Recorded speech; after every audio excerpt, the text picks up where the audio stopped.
அவர் சொல்றார், இயேசு கிறிஸ்துடைய ரத்தம் சகல பாவங்களையும் நீக்கி நம்மை சுத்திகரிக்கிறது. எல்லா பாவத்துல இருந்து நம்மளை கழுவி சுத்தமாக்கி இருக்குது. இதை விசுவாசிக்கணும்.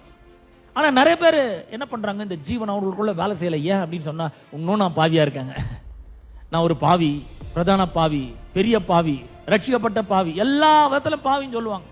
இல்லங்க, நான் வந்து பாவி தான், எனக்கே நல்லா தெரியுது நான் பாவின்னு. இல்லங்க, அவர் உங்களோட பாவத்தெல்லாம் அவருடைய ரத்தத்தினாலே கழுவி சுத்தமாக்கி இருக்கிறார் என்று விசுவாசிக்க வேண்டும். இப்பொழுது நீங்கள் நீதிமன்றங்களா இருக்கிறீர்கள், பரிசுத்தவான்களா இருக்கிறீர்கள், தேவனுடைய பிள்ளைகளா இருக்கிறீர்கள், எல்லா சாபத்திலிருந்து விடுதலையாக்கப்பட்டவர்களா இருக்கிறீர்கள், குணமாக்கப்பட்டவர்களா இருக்கிறீர்கள், மீட்கப்பட்டவர்களா இருக்கிறீர்கள், அவருடைய எல்லா சொத்துக்கும் அதிபதிகளாக பங்குதாரர்களாக இருக்கிறீர்கள். அதுதான் ரத்தம் நமக்காக செஞ்சிருக்கிறது.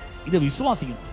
இதை விசுவாசிக்கும் பொழுது அதுதான் அவர் சொல்றாரு, என் ரத்தத்தை பானம் பண்ணணும் அப்படின்னு சொல்லும்போது என்ன சொல்றாருன்னா, என் ரத்தம் உங்களுக்காக கல்வாரி சிலுவையில் சிந்தப்பட்டு எதையெல்லாம் சம்பாதிச்சு வச்சிருக்கிறதோ அதையெல்லாம் நீங்கள் விசுவாசிக்க வேண்டும் என்று அவர் சொல்றார். அப்படி விசுவாசிக்கும் போது நமக்குள்ள ஜீவன் வேலை செய்ய ஆரம்பிக்கிறது, வல்லமையா வேலை செய்ய ஆரம்பிக்கிறது, ஜீவன் பிரமாதமா வேலை செய்ய ஆரம்பிக்கிறது, தேவ பிரசன்னத்துக்குள்ள நுழைவதற்கு நமக்கு தைரியத்தை கொடுக்கிறது. அவர் சொல்றாரு, தைரியமா வா அப்படிங்கிறாரு.